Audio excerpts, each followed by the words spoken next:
Hello दोस्तों, art good पाठशाला YouTube channel में आप सभी लोगों का एक बार फिर से स्वागत है। मैं हूं प्रदीप झा। अभी हम कर रहे हैं जो लेखपाल का जो मुख्य परीक्षा होने वाला है उसके परसेंटेज का ये तीसरा पार्ट लेके आए हैं। और इससे पहले हम 2 पार्ट कर चुके हैं। और इससे पहले जो भी हमने किया था वो जो राजस्व लेखपाल 2015 में एग्जाम हुआ था उसमें वो क्वेश्चन आ चुका है। और अब जो करने जा रहे हैं इसमें से आप ये दूसरा वाला छोड़ के दूसरा वाला जो है वो राजस्व लेखपाल 2015 जो एग्जाम हुआ था उसमें आया था।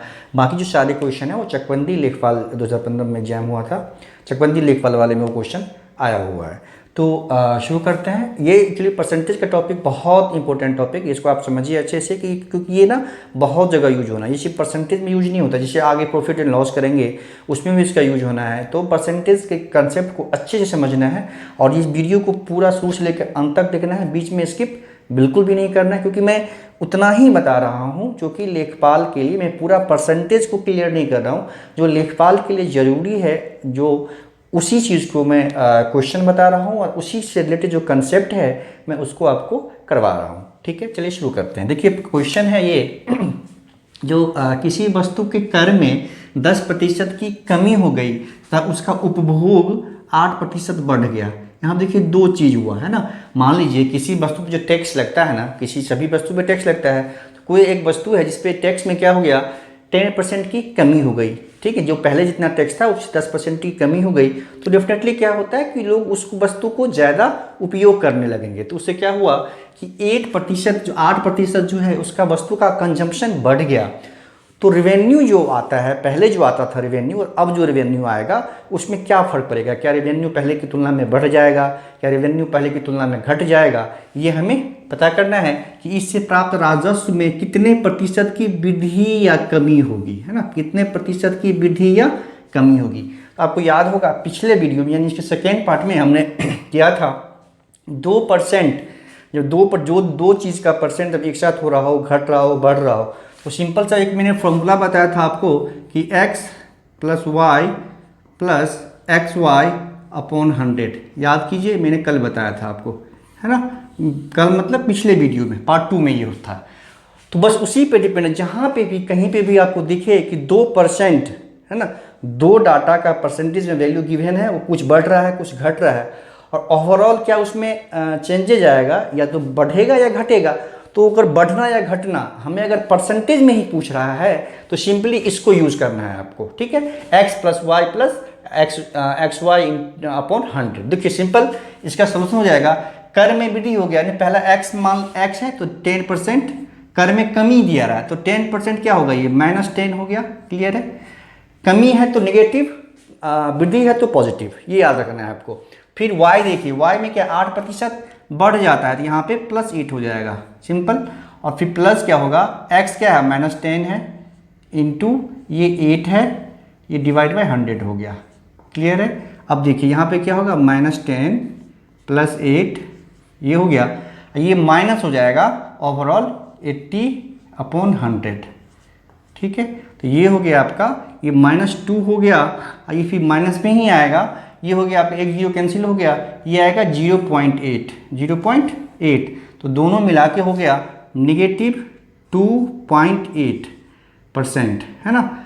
अब देखिए ये हमें शो ये कर रहा है कि निगेटिव साइन जब रिजल्ट में आएगा ना तो ओवरऑल राजस्व में कमी हो जाएगी। कितने की कमी हो जाएगी, 2.8% की कमी हो गई। तो ऑटोमेटिकली यहाँ पे आपको पॉजिटिव आएगा या नेगेटिव आएगा, तो वो साइन नहीं है, वो साइन एक्चुअली ये शो कर रहा है, इसका वैल्यू नहीं है वो, इसका जो इस वैल्यू के साथ नेगेटिव होने का मतलब है कि नेगेटिव साइन ये शो कर रहा है कि जो ओवरऑल परसेंटेज कमी हुई या वृद्धि, जब पहले जितना रेवेन्यू आ रहा था उससे क्या होगा 2.8% की कमी हो जाएगी। ये क्लियर है। तो नेगेटिव साइन ये शो कर रहा है कि ये कमी हो गई, इसलिए पूछ रहा है यहाँ पे वृद्धि या कमी। अगर यहाँ पे पॉजिटिव होता तो 2.8 की वृद्धि होती, लेकिन यहाँ पे नेगेटिव है, इट मीन्स 2.8% की कमी हो गई यहाँ पे। ठीक है, कल भी हमने किया था इस तरह के क्वेश्चन को। ये क्वेश्चन कितना पूछा जाता है आप देख रहे हैं कि कितना इंपोर्टेंट है। 2 तरह का जब परसेंटेज गिवन हो तो x + y + xy अपॉन 100 करना है आपको, और सिंपली जहाँ पे पॉजिटिव है वो तो पॉजिटिव तो इसमें है ही, इसमें जहाँ पे नेगेटिव है वहाँ पे नेगेटिव ले लेना है। अब देखिए दूसरा क्वेश्चन है, ये पूछा हुआ है आपका चकवंदी लेखपाल 2015 में। अब जो करने वाले हैं ये फिर ये पूछा हुआ राजस्व लेखपाल 2015 का क्वेश्चन है ये। किसी संख्या में 8% जोड़ने और 3% घटाने से प्राप्त संख्याओं के बीच का अंतर जो है वो 407 है। तो ओरिजिनल संख्या क्या है, मूल संख्या क्या है? तो मान लेते हैं, अब देखिए जो ओरिजिनल संख्या है वो x है, माना हमने ओरिजिनल संख्या x है। अब क्वेश्चन देखिए, इसमें क्या, किसी संख्या में 8% जोड़ने पर, मतलब इस संख्या में अगर हम 8% बढ़ा दें, जितना वैल्यू है उसमें एक 8% और ऐड कर दें, और फिर इसी संख्या में x जो है उसी में 3% घटा दें, ठीक है, तो 8% बढ़ाने के बाद जो वैल्यू आएगा वो, और 3% घटाने के बाद जो वैल्यू आएगा वो, उस दोनों का डिफरेंस दिया हुआ 407। ये क्लियर हुआ? 8% जब इसमें ऐड करेंगे ओरिजिनल संख्या में, 8% जब ऐड करके एक वैल्यू आएगा, एक नंबर आएगा उसका, और फिर 3% जब उसी ओरिजिनल संख्या में से माइनस करेंगे उसका कुछ वैल्यू आएगा, तो उस दोनों के वैल्यू का जो डिफरेंस है ना, अंतर है, वो दिया हुआ 407। तो हमें क्या है, संख्या पता करना, ओरिजिनली संख्या क्या है। अब याद कीजिए, जब अगर संख्या, अगर जो परसेंटेज में इनकी बढ़ रहा हो या घट रहा हो, अगर मान लीजिए कोई अगर संख्या मान लीजिए 100 है, इसको अच्छे समझिए, इसमें अगर 10% की वृद्धि हो जाती है ना, तो एक तो लंबा प्रोसेस है कि 100 है, उसका 10% ऑफ 100 निकालिए, उसमें उसको ऐड कर दीजिए तो न्यू नंबर मिल जाएगा। अगर इस संख्या में 10% बढ़ने के बाद मान लीजिए कौन सा संख्या होगा, तो ये 100 तो ओरिजिनल नंबर है, इसमें क्या करेंगे हम 10% ऑफ 100 निकालेंगे, है ना, तो ये 10 आएगा, इसका वैल्यू 10 आएगा। फिर क्या करेंगे, इसमें ये 10 ऐड कर देंगे तो वैल्यू 110 हो जाएगा। ये हो गया बेसिक प्रोसेस। लेकिन अगर हमें 100 का वैल्यू दिया, 100 दिया हुआ है, अगर इसमें 10% बढ़ने के बाद ये संख्या कौन सा होगा, तो सिंपल आपको निकालना है 110/100, 110/100 हो जाएगा। ये 110/100 हो जाएगा, क्योंकि ये देखिए ये क्या होगा, ये 110 टोटल क्या हो गया ना परसेंट, तो 110% हो गया वो। तो उसी तरह से क्या करना है हमें, जब 110% हो गया तो 110 हो गया, तो इसका 110 वैल्यू आ गया, मतलब उसको ऐड करते जाएंगे तो 110 निकलते जाएगा, इसका वैल्यू हमें पता हो जाएगा। तो अब देखिए इसमें क्या करना है हमें,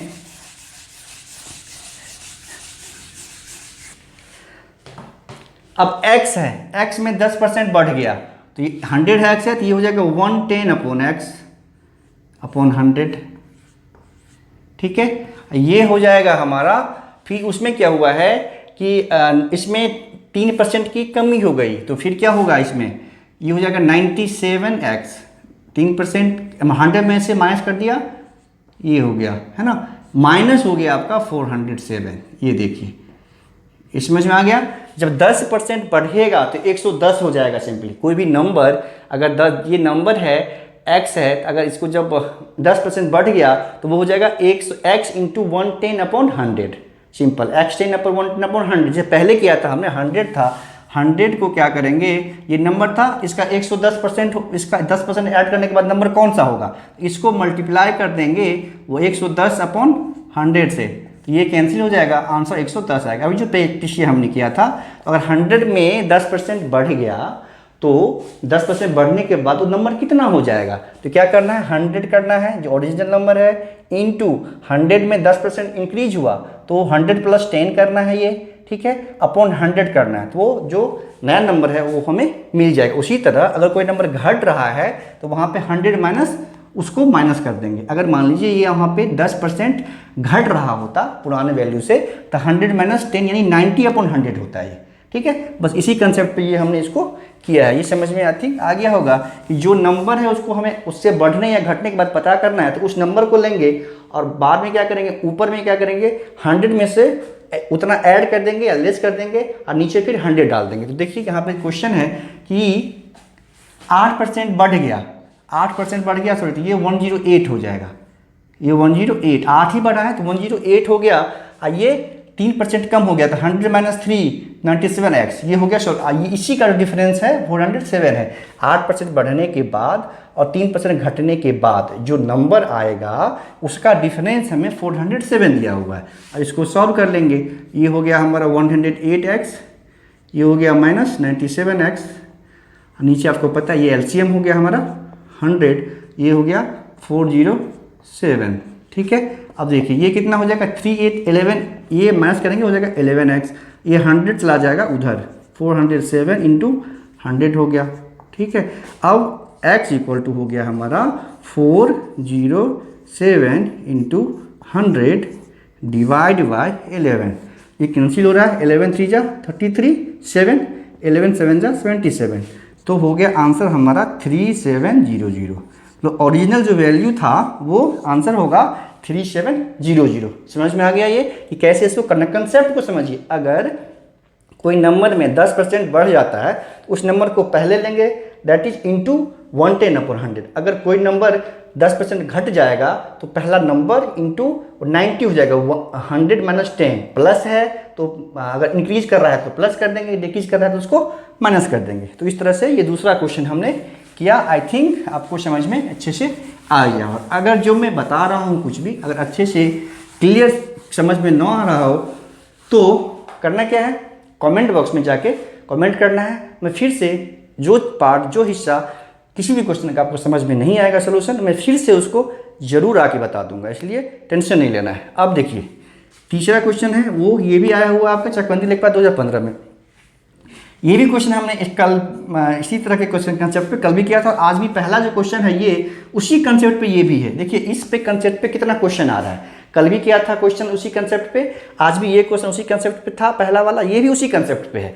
किसी वस्तु की कीमत में 30% बढ़ाकर फिर 30% कम कर दी गई तो मूल कीमत की तुलना में कुल प्रतिशत कितना परिवर्तन हुआ। फिर देखिए फिर वही चीज़ है, 2 बार परसेंट है, एक बार बढ़ा दिया गया, एक बार घटा दिया गया, एक बार बढ़ा दिया गया, एक बार घटा दिया गया, फिर ओवरऑल क्या चेंजेज हुआ वो भी हमें परसेंट में ही पूछ रहा है। बढ़ा या घटा वो कितना परसेंट है, कितना परसेंट बढ़ा है, कितना परसेंट घटा, ये हमें पूछ रहा है। तो फिर वही चीज़ करेंगे। देखिए x + y + xy/100 क्लियर है, सेम है वही है, x + y xy/100। यहाँ पे पहले 30% बढ़ रहा है तो ये 30 + 30 हो गया तो 30 हो गया। अब देखिए यहाँ पे क्या है, फिर 30% घट रहा है तो यहाँ पे क्या हो जाएगा -30, क्लियर है। इसको ब्रैकेट में लेंगे, फिर ब्रैकेट ओपन करेंगे तो माइनस हो जाएगा, फिर प्लस करेंगे, यहाँ पे 30 प्लस है ये, फिर ये -30, ठीक है, ये है और बट्टे 100 है, ठीक। अब देखिए ये तो हो गया 30, फिर -30 हो गया, ठीक है, ये भी माइनस ही होगा 900/100 ये हो गया। अब देखिए ये तो कैंसिल हो गया, +30 -30, ये हो गया -9, 20 कैंसिल हो गया, -9% हो गया। मतलब ये हुआ कि ओवरऑल क्या होगा उसमें 9% की कमी हो जाएगी। मैंने अभी बताया कि नेगेटिव साइन सिर्फ ये शो करता है कि कमी हुई, अगर यहाँ पे कुछ नहीं रहेगा मतलब पॉजिटिव रहेगा, ये साइन शो करेगा जो पहले जो वैल्यू था उसके तुलना में उसमें इतने प्रतिशत की वृद्धि हो गई। यहाँ पे नेगेटिव आ रहा है, इट मीन्स 9% की कमी हो गई। इट मीन्स हो गया कि किसी वस्तु की कीमत अगर 30% पहले बढ़ा दें फिर उसके बाद 30% घटा दें तो जितना कीमत उसका पहले था शुरुआत में ना, उससे और 9% कम हो जाएगा वैल्यू, ठीक है। इस तरह के सम को हम एक और तरीका से कर सकते हैं। अब देखिए कैसे कर सकते हैं, डायरेक्ट कर सकते हैं इसको। अब देखिए x है, y है, xy/100 है, फॉर्मूला ये फॉर्मूला क्या है कि जब दो डिफरेंट हो परसेंटेज, है ना, उस केस में इसको यूज करना। लेकिन अगर दोनों परसेंटेज सेम हो तो देखिए क्या होगा, तो जब यहाँ पे ये भी 30 है ये भी 30 है, मतलब अब समझिएगा दोनों x ही हो, यहाँ पे एक x ही हो, दोनों x ही हो अगर, तो सिंपल हो जाता है ये x²/100 साथ में निगेटिव। याद रखिए अगर दोनों परसेंट सेम हो, एक बार बढ़ रहा हो एक बार घट रहा हो, तो सिंपल इससे हम x²/100 साथ में माइनस लगा देंगे तो हमारा आंसर निकल जाएगा। इस क्वेश्चन में देखिए सिंपल था, क्या माइनस होता, 30 है तो 30²/100 और तो ये हो जाता माइनस, ये होता 900/100, ये हो गया 0 कैंसिल, ये होगा -9%। सिंपल। तो जब सेम एक ही परसेंटेज अगर वैल्यू सेम जहाँ पे 30 दोनों सेम रहेगा अगर, तो कमी क्या होगी, वो कमी ही होगी हमेशा, ये याद रखना, और निगेटिव ही होगा। और उसको क्या करना, एक्स स्क्वायर अपॉन 100।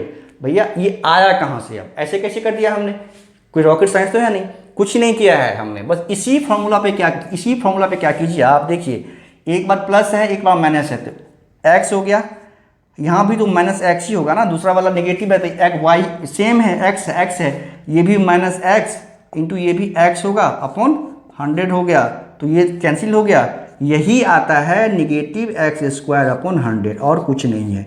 उसी को सॉल्व करके हम ये लाते हैं। तो जब ये तब यूज करते हैं जब ये सेम हो, दो वैल्यू सेम हो परसेंटेज में, तो परसेंटेज में कितना इम्पैक्ट पड़ेगा, नेगेटिव इम्पैक्ट पड़ेगा तो कमी होगी, पॉजिटिव पड़ेगा तो वृद्धि हो जाएगी।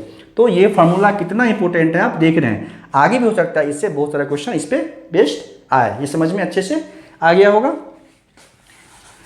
चलिए अब दूसरा सम लेते हैं।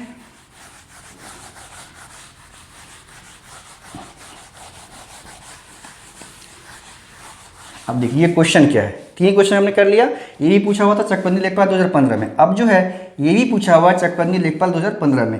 इस तरह के क्वेश्चन बहुत आते हैं, इसको अच्छे से समझना है, ठीक है, इससे बहुत तरह के क्वेश्चन टाइप के बन सकता है, इसलिए इसको करने के साथ साथ इसके कंसेप्ट को भी समझ लेंगे, फिर ऐसे समझ में आएगा आपको कि फिर से इस तरह का प्रॉब्लम में कभी गलती आप नहीं करेंगे। इसको समझिए, यदि प्याज है, ये घर में प्याज की खपत होती है, तो यदि प्याज की कीमत में यानी रेट में, मान लीजिए रेट दर जो है प्याज का, उसमें अगर 10% की कमी हो जाए, जो प्याज मान लीजिए मार्केट में मिल रहा है, अचानक से उसमें मान लीजिए उसके रेट में 10% की कमी हो गई, तो ये पूछ रहा है, तो जो हाउस होल्डर है, जो गृहिणी द्वारा इसका उपभोग में कितना प्रतिशत वृद्धि किया जाएगा ताकि इसके मद पर जो व्यय होता है उस पर कोई असर नहीं पड़े। मतलब अब इसको समझिए, कोई वस्तु में अगर कीमत में उसकी कमी हो गई, कुछ परसेंटेज कम हो गया उसका रेट कीमत, तो हम खर्च में जो उस वस्तु का जो हम घर में उपयोग करते हैं उसमें कितना प्रतिशत की हम वृद्धि कर देंगे ताकि टोटल जो व्यय है उस वस्तु पे जितना पहले होता था उतना ही व्यय अब भी होगा। समझ में आया क्वेश्चन? इसी में क्या होता है, ये तो कमी वाला है, ठीक है, इसी में ये क्वेश्चन बन सकता है कि किसी ऑब्जेक्ट का, किसी कमोडिटी का अगर प्राइस इंक्रीज कर जाता है ना, तो कंजम्पशन में यानी उस वस्तु के खपत में हम कितना प्रतिशत कमी कर देंगे ताकि हमको उसके व्यय पे यानी ओवरऑल एक्सपेंडिचर हो रहा है, खर्च हो रहा है, उस पर कोई असर नहीं पड़ेगा। तो इसमें 2 तरह के क्वेश्चन आते हैं, अगर कमोडिटी का प्राइस इंक्रीज हो गया तो खर्च में कितना कमी कर देंगे ताकि एक्सपेंसेस में, एक्सपेंडिचर में कोई फर्क नहीं पड़ेगा। अगर किसी वस्तु का प्राइस अगर कम हो गया तो जो सामान में जो उस सामान का जो खर्च करते हैं उसके अमाउंट में कितना वृद्धि कर देंगे ताकि जो उस पर जो पैसा खर्च होता है एक्सपेंडिचर, उस पर कोई फर्क नहीं पड़ेगा। इसको समझिए, ये क्वेश्चन है कि प्याज का कीमत, इसको पहले कंसेप्ट समझ लेते हैं, फिर इसका ट्रिक है, बस कुछ सेकंड की बात है, इसको कुछ सेकंड में आप इसको सॉल्व कर सकते हैं। पहले इसको कंसेप्ट को समझ लेते हैं, फिर क्या करेंगे, इसके ट्रिक को लेंगे, ठीक है। अब देखिए, मान लीजिए प्याज हमारे 100 kg हम खपत करते हैं और 100 रुपीज़ पर केजी प्याज का रेट है। ये 100 kg हम घर में खर्च करते हैं, ये क्या है 100 रुपीज़ जो है पर केजी प्याज का रेट है ना। इसको ऐसे समझिए, रेट है 100 इसलिए लिया हमने कि परसेंटेज में है, तो 100 लेते हैं तो फिर सॉल्व करना थोड़ा सा आसान हो जाता है, ठीक है। ये पहले का, ये पार्ट 1 हो गया, जब 100 kg हमने खर्च कर रहे थे प्याज और 100 पर केजी प्याज का रेट था, क्लियर है। तो उस केस में खर्च क्या होता था प्याज पे, 100 × 100 रुपीज़ टोटल इतना खर्च होगा प्याज पे, उसके पहले वाले केस में। अब क्या कह रहा है, जो प्याज के रेट में 10% कम हो गया, यानी प्याज पहले 100 रुपीज़ पर केजी था, अब कितना हो गया 10% कम हो गया, तो 10% 100 का क्या होगा ₹10, तो अब हो गया 90 पर केजी, है ना, 90 रुपीज़ पर केजी हो गया प्याज का रेट, ठीक है, हो गया ना। 10% जब 100 का 10% माइनस करेंगे तो 10 ही आएगा, तो 100 का अब 90 हो गया, तो अब प्याज हो गया 90 रुपीज़ पर केजी। तो अब पूछ रहा है जो कंजम्पशन में कितना वृद्धि कर देंगे, केजी वाला जो प्याज जो पहले 100 kg खर्चा करते थे, अब उसमें कितना केजी बढ़ा देंगे खर्च अपना, ताकि टोटल खर्च वही रहेगा जो पहले था, ठीक है। तो वही कितना केजी बढ़ाएंगे वो हमको निकालना है। तो माना हमने x kg बढ़ा दिया खर्च, x kg खर्च बढ़ा दिया प्याज का। 100 इसलिए लेते हैं कि आंसर जो आएगा वो ऑटोमेटिक परसेंटेज में आएगा, कि 100 के बाद 100 है तो ये परसेंट में 100 है, तो इसका जो भी वैल्यू आएगा एक्स का वो परसेंटेज में ऑटोमेटिकली आएगा। अब देखिए, तो उस केस में जब 100 kg जब बढ़ा दिए खर्चा, तो अब प्याज का खर्च कितना हो जाएगा, 100 प्लस एक्स kg। पहले होता था 100 kg खर्च, अब क्या किया हमने, एक्स kg और बढ़ा दिया। क्यों? क्योंकि रेट कम हो गया है, तो अब कर दिया 100 प्लस एक्स kg। अब क्वेश्चन में ये दिया हुआ है कि खर्च में कोई अंतर नहीं पड़ता है, मतलब प्याज के टोटल खर्च में जितना पैसा प्याज पे हम पहले खर्च करते थे उतना ही पैसा प्याज पे हम अब खर्च करते हैं। अब देखिए, तो बाद में कितना खर्च होगा प्याज पे, दोनों को मल्टीप्लाई कर देंगे, मतलब 90 ये रेट है और ये हम इतना केजी खर्च करते हैं प्याज, इतना केजी प्याज हम खर्च करते हैं। सिंपल है। पहले था 100 kg खर्च करते थे, 100 रुपये पर kg रेट था, तो ये टोटल खर्च होता था प्याज पे। अब रेट हो गया 90, 10% कम होने के बाद अब रेट हो गया 90, तो हमने क्या किया, एक्स kg खर्च में बढ़ा दिया, तो अब खर्च करते हैं कितना, 100 प्लस एक्स kg।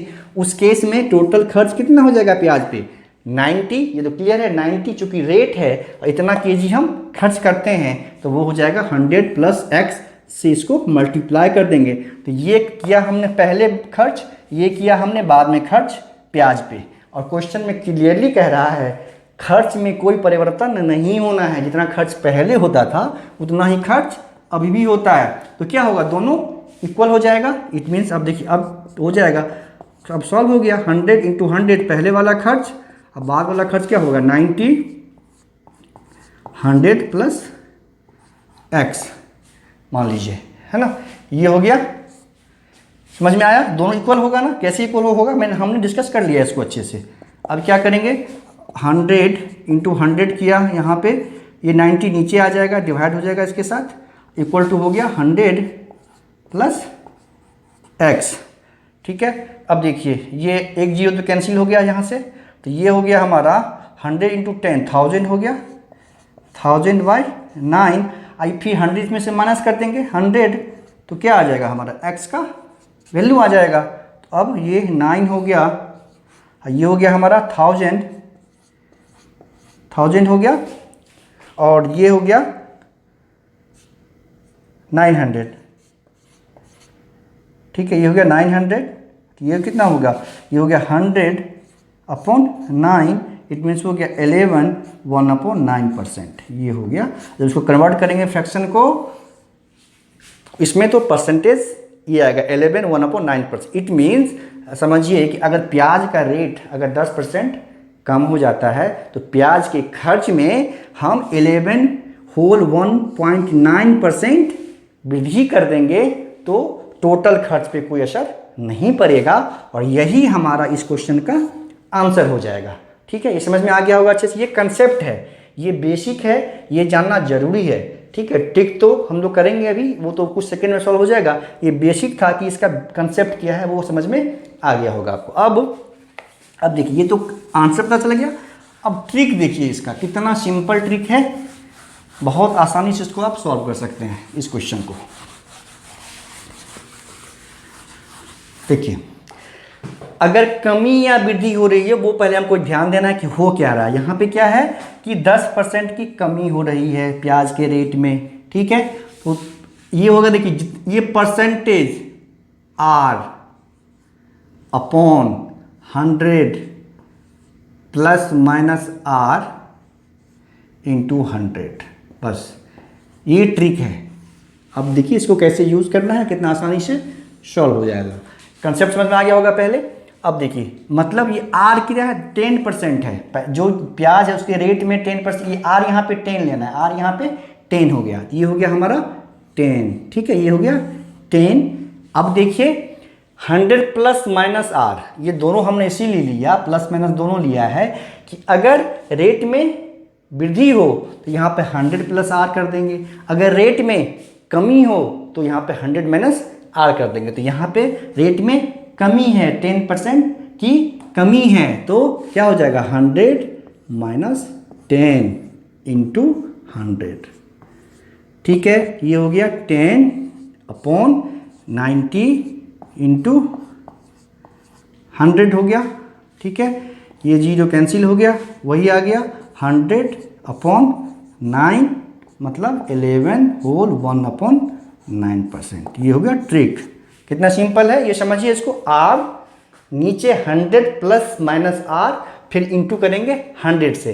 तो प्लस कब लेना है, प्लस कब लेना है जब रेट, ये यहाँ पे रेट में वृद्धि हो जाए, क्योंकि यहाँ पर रेट में कमी हो रही है। तो माइनस लेंगे कब, जब रेट में कमी हो जाए। R में R जब ज़्यादा हो जाएगा तो प्लस लेंगे, R जब कम हो जाएगा तो माइनस लेंगे। तो यहाँ पे R कम हो रहा था इसीलिए हमने यहाँ पे माइनस लिया। इस तरह से हमारा आंसर आ गया। तो कंसेप्ट भी आ गया आपको समझ में और ट्रिक भी आपको याद समझ में आ गया। कभी कभी क्या होता है कि ट्रिक हम भूल सकते हैं, तो कंसेप्ट अगर पता रहेगा तो वैसे भी आपको सॉल्व करने में ज़्यादा वक्त नहीं लगेगा अगर वो क्लियर रहेगा तो, है ना। ये क्वेश्चन इतना हमने क्वेश्चन लिया था आज, ये हमने सारा कर लिया। अच्छा ठीक है, इसी पे क्या करते हैं ना हम, ये तो प्लस वाला था, एक क्वेश्चन और समझ लेते हैं कि मान लीजिए चीनी है, कमोडिटी एक चीनी है। अगर चीनी के रेट में 20% की वृद्धि हो गई, मान लीजिए चीनी के रेट में 20% की वृद्धि हो गई मान लीजिए, ठीक है। ये कमी वाला था ना, एक हम वृद्धि वाला भी यहीं पे कर लेते हैं। तो अगर तो उसके खर्च में, चीनी के खर्च में डेफिनेटली अगर टोटल खर्च में हम लोग को उतना ही रखना है तो क्या होगा, जब रेट में वृद्धि हो गया तो चीनी के क्वांटिटी में हमको कमी करनी पड़ेगी। वो कमी कितनी होगी ताकि खर्च पे कोई असर ना पड़े। तो फार्मूला सेम होगा, देखिए 20 यहाँ पे वृद्धि हो रही है, याद रखना है वृद्धि हो रही है, तो 100 प्लस 20 इंटू 100, ठीक है। ये हो जाएगा हमारा 20/120 इंटू 100 हो जाएगा। अब ये 26 हो गया, फिर ये 2 3 250 है ना। तो ये हो गया 50/3, इट मीन्स 16 होल 2/3%। मतलब अगर चीनी के कोई कमोडिटी है, हम यहाँ पे हमने चीनी बोला है, तो चीनी के रेट में अगर 20% की वृद्धि हो जाए, इंक्रीज कर जाए रेट, तो उसके कंजम्पशन में हम अगर 16 होल 2/3% की कमी कर देंगे ना, चीनी के क्वांटिटी में इतना % की कमी कर देंगे तो टोटल एक्सपेंडिचर पे कोई फर्क नहीं पड़ेगा। इसका मतलब ये कि जितना पहले खर्च होता था चीनी पे, उतना ही चीनी पे अब भी खर्च होगा। इसको भी हम कंसेप्ट से उस तरह सॉल्व कर सकते हैं। आप उसको ट्राई करके देखिएगा कंसेप्ट से कैसे उसको सॉल्व करते हैं। ट्रिक से तो बस यही है कि R याद रखना बहुत इंपॉर्टेंट है, R/100 plus minus R into 100। ये बहुत इंपॉर्टेंट फार्मूला हो गया आपका। एक जो इससे पहले वाला किया हमने x plus Y plus XY/100, ये दोनों फार्मूला आपको बहुत इंपॉर्टेंट है, इससे बहुत क्वेश्चन आते हैं। ये तब होता है यूज जब 2 % गिवन हो, इंक्रीज हो या डिक्रीज हो, ओवरऑल क्या असर पड़ेगा इन परसेंटेज, तो ये फॉर्मूला यूज़ करना है। ये कंजम्पशन वाला है ना, किसी चीज़ का कंजम्पशन हो रहा है, वृद्धि हो रही है, रेट में कमी हो रही है, उस केस में यहाँ पे यूज़ करेंगे। प्लस कब यूज़ करेंगे, जब कॉस्टिंग रेट में अगर इंक्रीज कर रहा है रेट तो प्लस R करेंगे, रेट अगर कम हो रहा है तो माइनस R करेंगे। आई थिंक ये समझ में अच्छे से आ गया होगा। और मिलते हैं फिर परसेंटेज के एक और भाग के साथ नेक्स्ट वीडियो में। तब तक के लिए धन्यवाद।